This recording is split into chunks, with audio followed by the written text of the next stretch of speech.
buy from you $100 worth of stuff, and I promise to pay you in 90 days.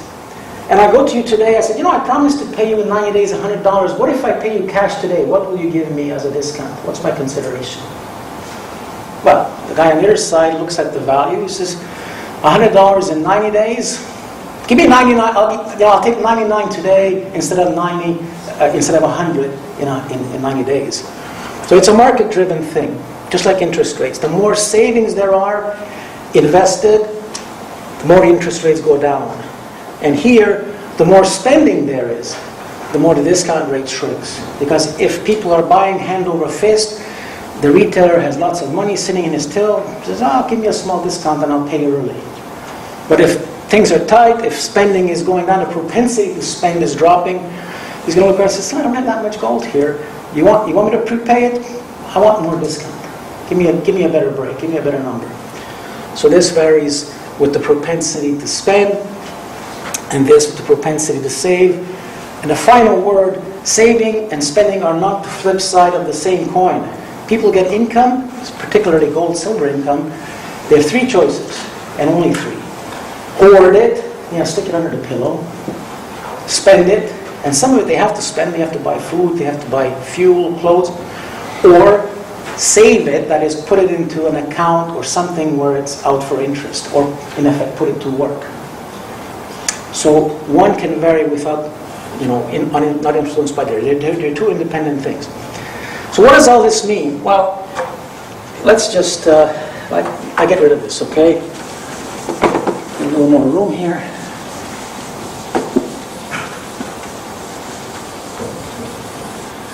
There's what Adam Smith called the social circulating capital. And it's kind of like meandering along, sort of like a river in its banks.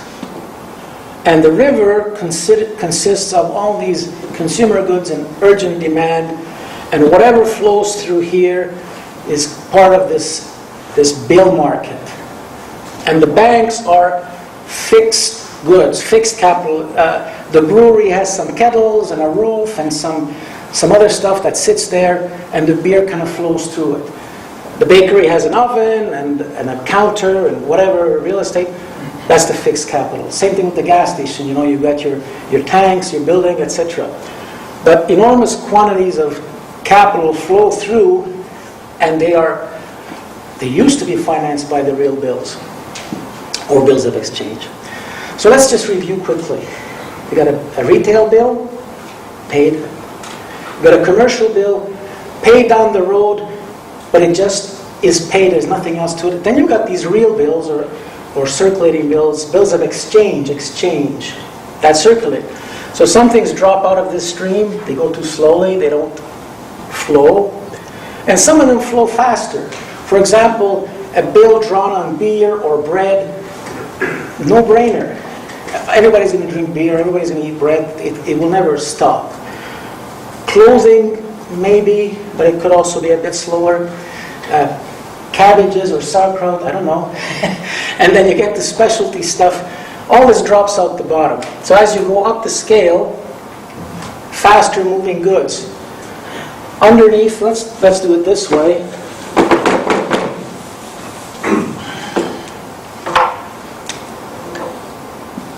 You've got this is the speed of circulation, called velocity. Okay? And as this is the social circulating capital. The stream of bills making payments and clearing payments. These are just fixed bills. And things can drop out and in. But what happens if you go higher up? What if things go faster and faster? If the bills go faster and faster, circulate more often? Well, this is where it gets interesting. Every time the bill is consigned to another recipient, the name is written on the back of the bill. Bob the brewer consigned this bill to Harry the hop supplier, which means when the bill comes due, Harry the hop supplier gets paid, not me. I use this to make the payment. Or it goes to the, what's the other thing, barley. Whoever makes the barley goes to him. So there's an entry made on the back of it. Now suppose you hold this this bill, here's your 90 days, all right? And if it never changes hands, nothing is written on the back of it. If it changes hands a couple of times, Harry the hop supplier consigns his payment to, who knows, the guy who built his tractor or something. And that's added to the back. Now you can see in 90 days, if this bill circulates pretty fast, you're going to have a bunch of names on it. And in fact, you'll fill up the back of the bill.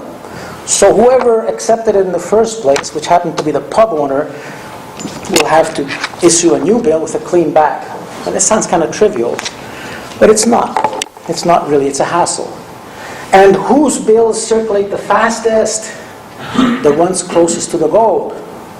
And who's closer to the gold than a brewer or a bakery? Why? The goldsmith, the gold mine, the gold refinery. They have the gold, that's in their inventory. They actually hold gold. So those bills drawn against those guys will circulate super fast. No question. Everybody accepts them. And this is where the thing starts to kick in. Instead of fraudulent bills, you've got bills that circulate really fast. Now, it's in the historical record, and if you want, I'll give you the link. The Bank of England wrote about this. Bearer bills. Bearer bills. It means no names on the back, just whoever holds it, shows up at the pub, will get the money. In principle, of course, you don't have to go to the pub because there are discount houses that do that for you. So suddenly, things change. Instead of the importance of the underlying good, which was the beer or the bread, it's the holder of it. Now, you want to look at it from another point of view, it's become, instead of an income statement item, it becomes a balance sheet item. If they've got gold, done. If they don't have gold, are they going to earn it? They're going to earn it by selling dental instruments? Not so sure. Bricks? Nah, not so sure. Milk? Yeah. That is a consumable and it's going to be used up. So you see this shift in emphasis from what's the material underlying it to who holds it, the name. And furthermore, the other thing is calculating the discount rate. I showed you this little curve here. If your discount is, 4%, just a simple number, or let's say it's 3%. Let's say it's 1% per 90 days, okay? So that'd be 4% per year. If you keep it for 90 days, you get the full 1% discount. You earn that much. But if you trade it 3 times, once every 30 days, you get only discount on this period where you're holding it, or this period, or this period. So your earning is cut in 1/3. And if you exchange the bill every week, now you're only earning discount on this little time period when you hold it. In other words, the quicker it changes hands, the more bother it is for a tiny gain. You sort of start to ignore the discount rate. You say, with this bill up here, bearer bill,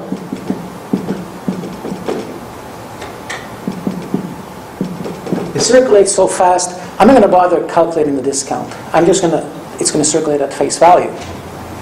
So if it's at face value, then the due date is irrelevant. So this is shifting completely out of a real bill to a banknote.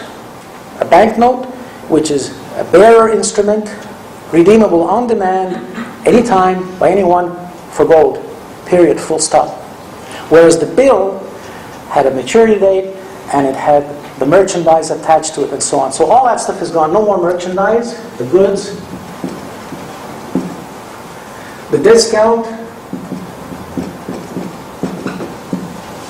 and the due date, or maturity date, or whatever you want to call it. So there's your banknote. And there's another thing.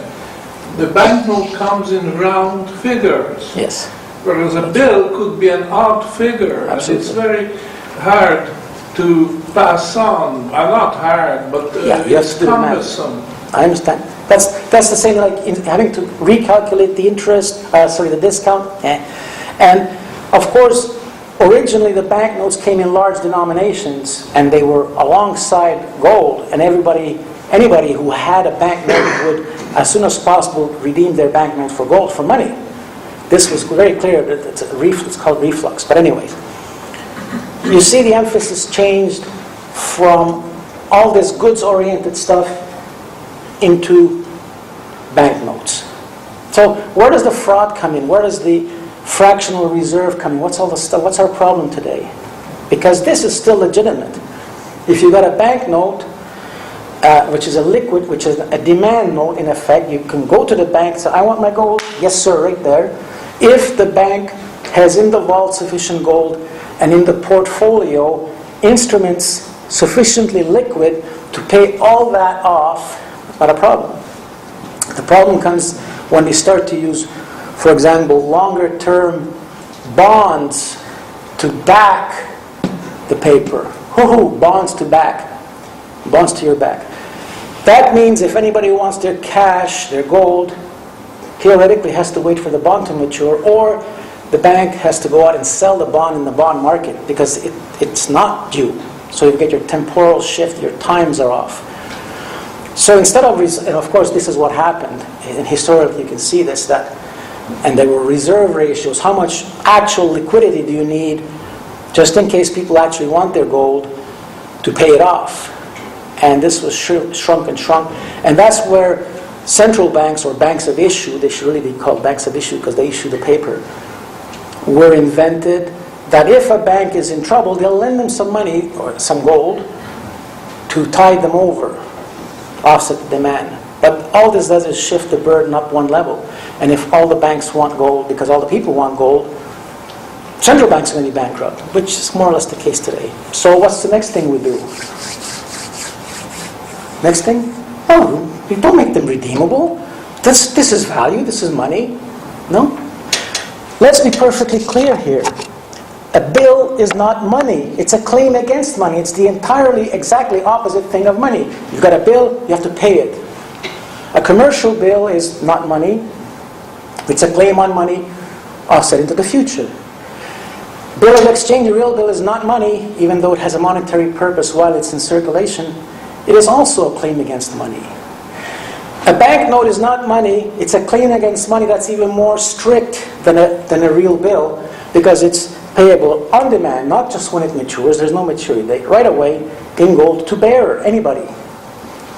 So, let's not make it redeemable. And then we have the problem today. Now, I could go on with a lot of stuff. How much time do we have left, Peter? You have 10 minutes. 10 minutes, okay. And then after that comes the... There's a question period. That's before the question period. Before question period, you still have 10 minutes. Okay, so 10 minutes. Okay, so what is the real problem today? That there is no ultimate extinguisher of debt. Remember, at the very beginning, I defined money, that which extinguishes all debt. None of these paper instruments, what Morgan said, everything else credit, can extinguish debt. Fire can't extinguish fire. Doesn't make sense. So a banknote, what we have today, the so-called money, which is borrowed into it. Everybody understand how money is created today? This fake money? Yes? No? Well, okay. You've got the Bank of Issue, the Fed or the Bank of England or whatever, and you've got the Treasury of that country. So they need some income, they need some revenue, and the taxation has run dry. You can't tax people anymore because you'll have a revolution on your hands. So, okay, well, let's borrow it. Well, from whom?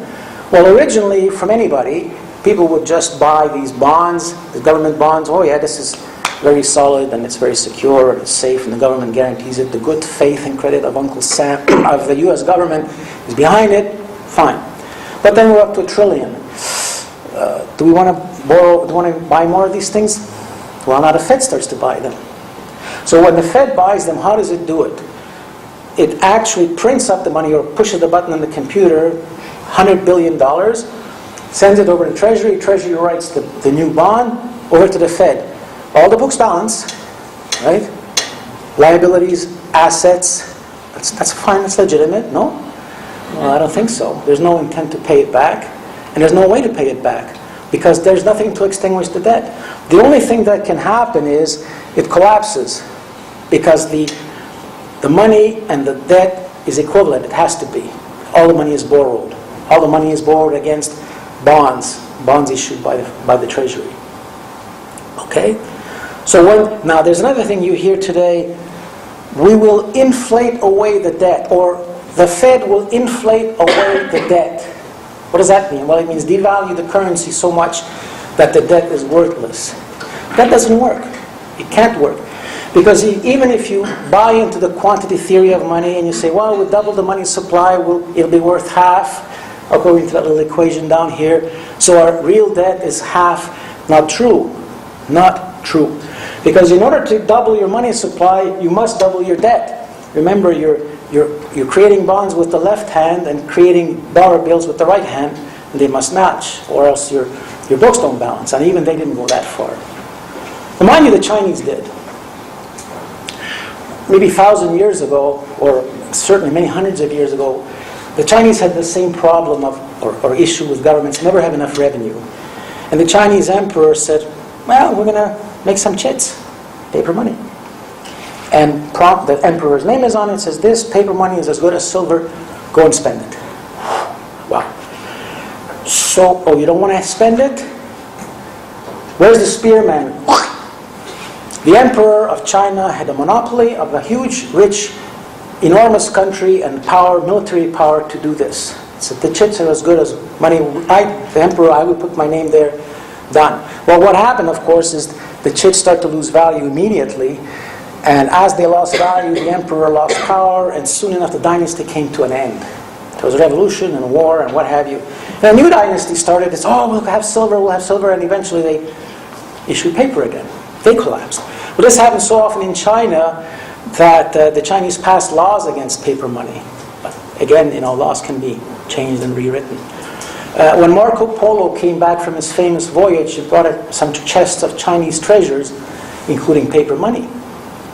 And the king and the pope looked at this paper money and said, what is this? What is this? Oh, this is the work of the devil. We burn it. Well, they burned it, but 400 or 500 years later, we're getting burned by the very same thing, paper money. Now in Europe it worked a little differently. There was no emperor, there was no European empire. There were a bunch of little kingdoms. I'm not talking about the Roman Empire. A bunch of little kingdoms, each of whom had power only in his domain. So not one of them could issue at force of arms a substitute for money. So they had to borrow it. And whoever had the money had the power. He who has the gold makes the rules. The bankers had money. They lend it out, and they collect their pound of flesh in the form of interest. Now, bear in mind, the real bills don't pay interest. It's the opposite. They get a discount. So no banker benefits from that directly. So they don't want it. And World War I was the time when this thing was shut down, the bill system. And if you doubt any of this, look up the historical record. Don't believe a word I say. Okay, don't believe a word. Just open your mind to looking and checking it out for yourself. Bills of exchange were circulating far before banks came in. There was such a thing as a bank. People were using them on a daily basis, and this is in the historical record. Bearer bills, this is in the record of the Bank of England itself. So all this stuff is there to be seen. World trade, and I haven't found the exact number yet. Somewhere it's in the record too, but world trade before World War I was not equaled till the 1970s, almost 3/4 of a century later, in spite of growth, wealth, and so on, because the multilateral trade funded by real bill circulation, by bill of exchange circulation, was kaput. Governments didn't want this. They wanted to keep control and collect their pound of flesh from every transaction, and the bankers, of course. So that's the story on our money. And kind of at the end I say, structural unemployment, constant destructive inflation, constant warfare, and all the other ills of the 20th century will persist as long as the world is on fiat paper instead of gold, as long as the world issues sovereign paper debt without limit, as long as the world uses commercial lending to substitute for the bill market. So honesty or trust-based credit, because this is another word for this is trust-based credit. You lend it to the gas. You put your gasoline on consignment because you trust them. They're not going to steal your gasoline. They're going to sell it and pay you for it. So, any questions? Everybody's stunned silence.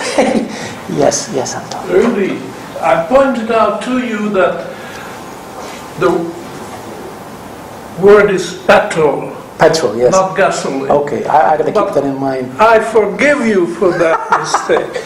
However, I want to point out Please. that if you confuse the rate of interest with the discount rate, I will never forgive you. I will never confuse those. Now, you made good on this in the last few minutes, but earlier on you jumped back and forth between the rate of interest and discount rate. That's the worst. Okay, you put it into your words, please, because I'm trying to get this out very clearly, and it's not so simple to explain in 5 minutes, 10 minutes. So, the discount rate is one thing, and interest rate is another, and they have nothing at all to do with one another. I said that. And in discounting a bill, there is no loan involved. Sure. No lending, no borrowing. Yeah. Okay? Because the source of credit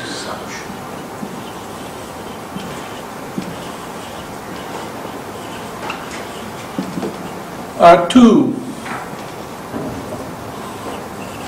One is saving, and that's where interest rate comes in. Okay? But there is another source. No.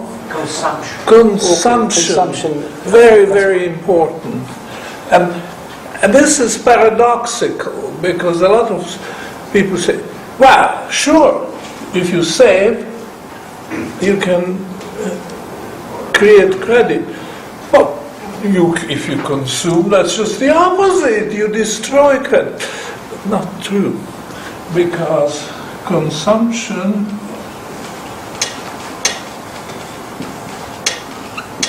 is another and quite independent source of credit.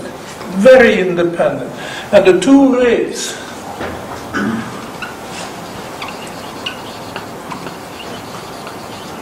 the discount rate arises through consumption. The bill is issued and it can be discounted in the bill. It is constantly being discounted in the bill market.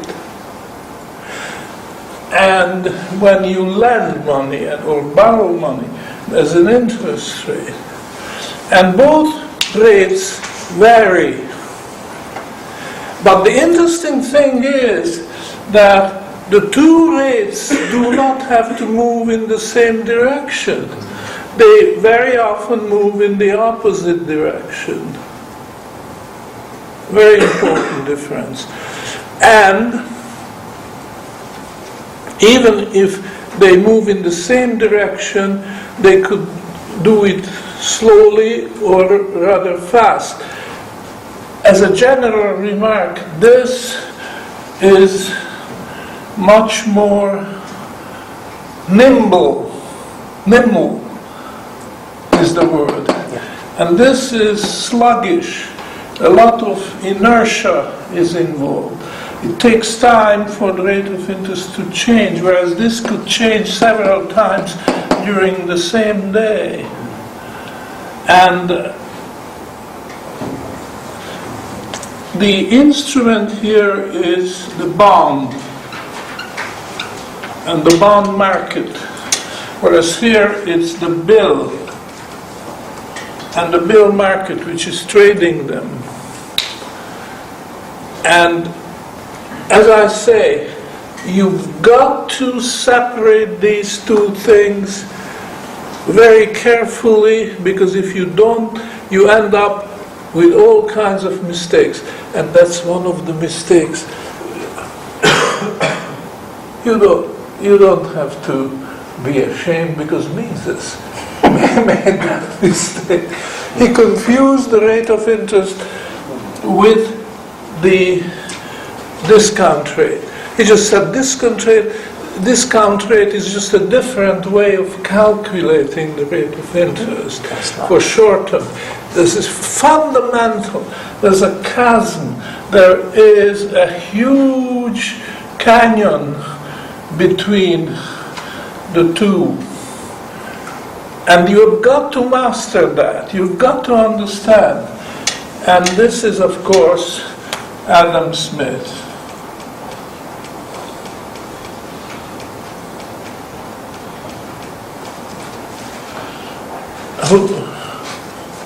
Who was a very great economist. It's not fashionable to give credit to Adam Smith nowadays, which is a shame. Even in this country.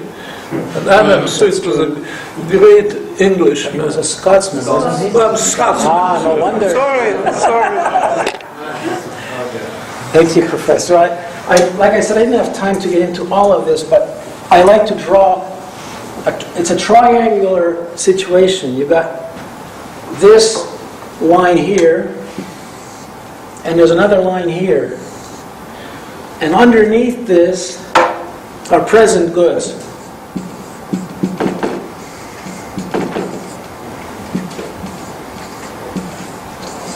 Money, gold, silver, it's here. And these are future goods or promises. All of them. And then it's divided into two, again. The bonds, the interest rate market, the bill, the discount rate. So you've got your triangle, your three-legged stool that gives you stability. And today, this one is gone. And today, this one is gone. That's all that's left, because everything is borrowed. So these two things have run together. Money is now called debt money. Doesn't make sense. And this is in limbo, only obscure, out of the mainstream thing. You know, I was in Madrid, Professor. You know, in Madrid, Spain, and there was a lot of tension there, and you could see street beggars clinking their cups, and people sleeping in sleeping bags on the street. Poverty. But guess what? It started to rain, and there were these poor suckers sleeping on the streets, and something else happened. Entrepreneurs came running out. Umbrellas, senor, umbrellas, buy your umbrellas here. So wow, where did they come from? Well, these are guys who are in this side here. They have these umbrellas on consignment from the wholesaler. They run out, they sell them, and they make a profit. No overhead, no borrowing, like you said. And the credit is that somebody gives them the umbrella on consignment. Go and sell it. What you sell, what you don't, you bring back, and then you pay. And that was very encouraging, because until this is crushed by the compliance umbrella, by government umbrella, it still exists. And I could just see, I just wrote an article on this, and you can see the umbrella police coming around. Oh, the mainstream television says, umbrellas are dangerous. 12 people lost their eyes this year from umbrella impact, and umbrellas are structurally unsound. 24 umbrellas blew away in the wind. We're going to institute regulatory reform. We're going to have a laboratory test for your umbrellas, and we're going to have certified umbrella sellers. Forget it. You want an umbrella now? You're never going to have one again. And that's what happens, today. Everything is regulated to death. To death. My friend Philip Barton, he's the president of the Gold Standard Institute. I happen to be the editor-in-chief, but anyways, and we have a connection. That institute is interested in the gold standard specifically, and this one is interested in New Austrian economics. Economics as a bigger field. But the point is that he's a restaurateur, and he says, Rudy, what my biggest problem is with the restaurant, it's so hard to make ends meet. I said, well, taxes. He says, no, taxes we can deal with. It's the compliance. So I used to do my books in 15 minutes a day, and an hour or two once a month. Now I have to hire a tax expert and a full-time accountant just to comply with the regulations and all that stuff, so everything is smothered under the government blanket. And the government lives on borrowing. And when the borrowing stops and real money takes its place, all this will change. Yes? What stops the government from... What stops, sorry? Let's say the Fed. Okay? What stops the government, the central bank, from just buying everything that's out there and just running it down? Well, that's what they're doing. What stops them when people wake up and say, no, I'm not selling? But they're going to have to take it at gunpoint. You know, I mean, this is, sure, as long as you and me individually don't want this to happen, nothing's going to happen. But if 200 million people start to wake up and see what's happening, it's all going to change. I mean, there's a guy called Ron Paul out there who says, get rid of the Fed. Oh. But don't forget, a lot of people have a vested interest in the Fed. All those economists that get paid, and all the government, what do you call those, lobbyists and all this stuff, it's in their benefit. So it all has to be swept away. Are you referring to the question, what's stopping the Fed from monetizing everything in sight? Yeah. They will. They will nothing. Well, actually, they have already, there's already, everything that's really collateralizable has been, so now they have to start making stuff up, like these bonds. But in theory, there's nothing that stops them from fully monetizing what they want. No, but this will go on until it stops. But what cannot go on forever will not. And yeah, I mean, the question is, when will it stop? So, well, when it stops, not a moment before. You know, for years I've been attending these sessions, and it's one of the questions, when do you think this will happen? In the future. The future, Sandeep has something to say about that too. That's in lecture 8. Here we go. So you will have to make sure Somebody else had a question somewhere. Yeah, Yes. Still a leftover question. In equity research, when you're valuing the cash flows, Valuing the future cash flows for producing gold mine, producing gold mine, yes. typically the market is assuming a 5% discount rate. And the same as the silver. But for a mine producing copper or iron ore or coal, the discount rate is much higher, say 10%. Well, first of all, why is it 5%? It's not a discount. Here you're talking about an interest rate. It's called a discount rate, but it's not a discount as per this. Because here, if you, I mean, this is not easy to get across. That's what the professor was trying to prove. Yeah, if you owe $100 to the bank and you pay it back immediately, it's $100. Right? If you wait 9 days, it'll be $103 because you pay that interest to the bank. Now, if you hold a bill, you buy it or you acquire it at a discount, you pay $97, and if you hold it for 90 days, it's worth $100. So its value increases.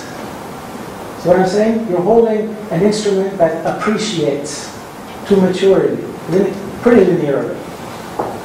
If you gold, it's difficult because you're actually mining money. If you say discount, I mean, if you put the formula 1 over discount versus what? what? To the end, through future cash flows, ultimately, you know, you're devaluing the future, you're depreciating the future cash flows.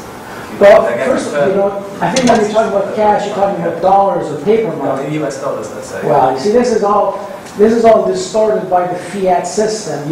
You have to think in gold terms. Let's just put it very simply. If it costs 10 gold units to mine and refine 10 gold units, 10 new gold units, why bother?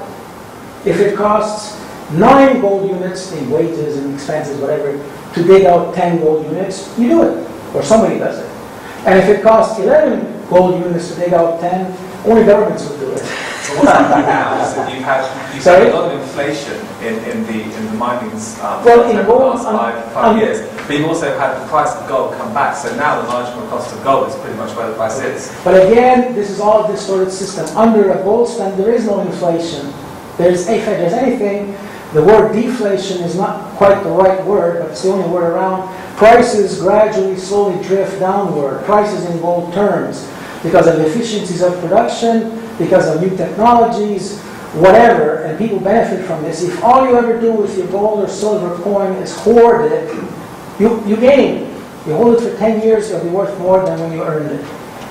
So you don't have to lend it out, you don't have to gamble, you don't have to speculate, you don't have to do anything.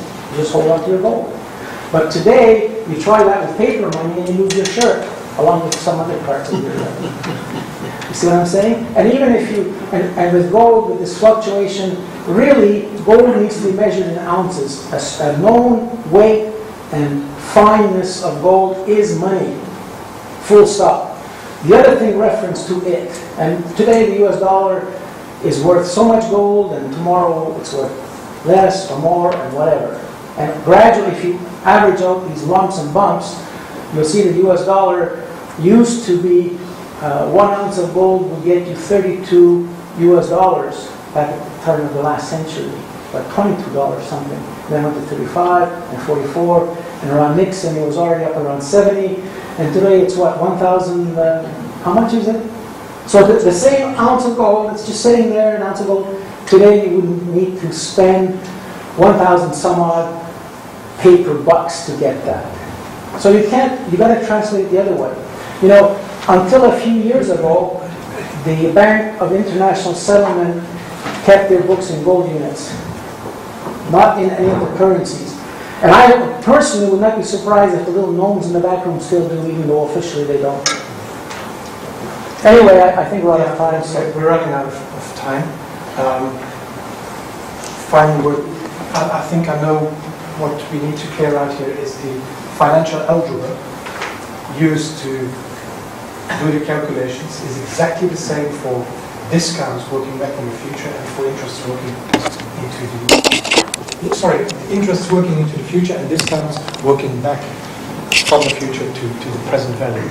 That mechanism of financial algebra is being taught under the chapter compound interest. And the word discount that you are referring to comes from that chapter, but it is, it's used in the sense of interest. The word discount here, as it is used in this lecture, is totally different. But that, I think we've cleared if you want to buy a $100 flat screen TV and it's discounted to $90, that's what this discount means. It's ever so simple. You buy a $100 TV for $90 or pounds or whatever. That's what it is. You buy a piece of paper promising you the best promise there is, best promise ever of gold, 100 gold units for 98. Yeah. Hey, it's a no-brainer. You know, there's an old saying, between cup and lip, there's many a slip. In other words, unexpected things happen. The promise is not kept. But this one, the real bill, or the bill of exchange, the cup's already there. You just have to tip it. So it's the next best thing to gold. And that's one of the reasons why there is no such thing today, this kind of circulation, because there's no gold. Nobody would exchange a real bill for paper money, for paper currency. They'd be a fool. I mean, at least a bond or something carries some interest.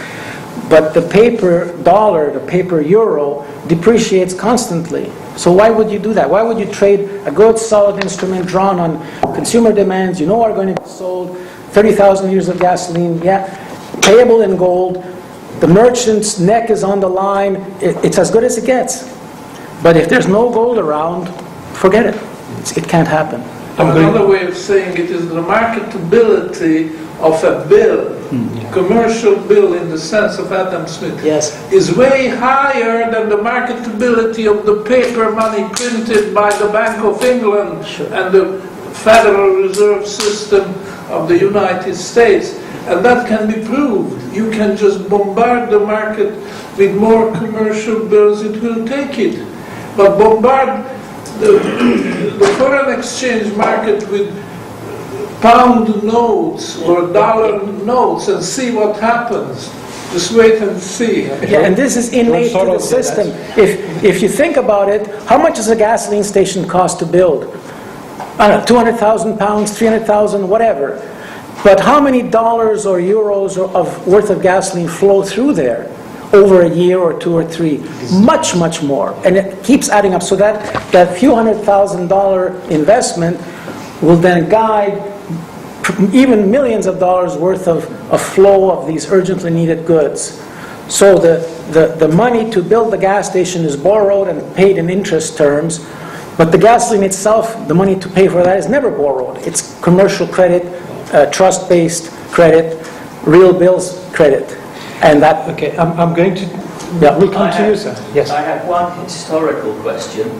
At the end of the First World War and the Versailles Treaty, there was an eventual return to the gold standard. Yes. It wasn't the full gold standard. Gold bullion It was standard, It was something slightly... Gold bullion standard. Yeah. Yes, and the professor refers to the Versailles Treaty specifically abolishing the return to real bills.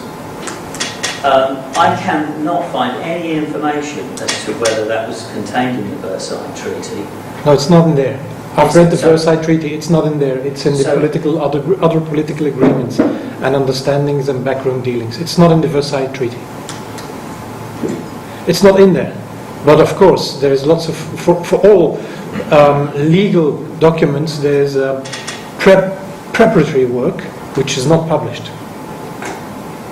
Right, so this was the victorious Allied powers that did this behind the scenes in the back room and Yeah. basically abolished real bills. Well, they put a stop to the bill circulation by shutting down the discount houses and grabbing everything under war measures.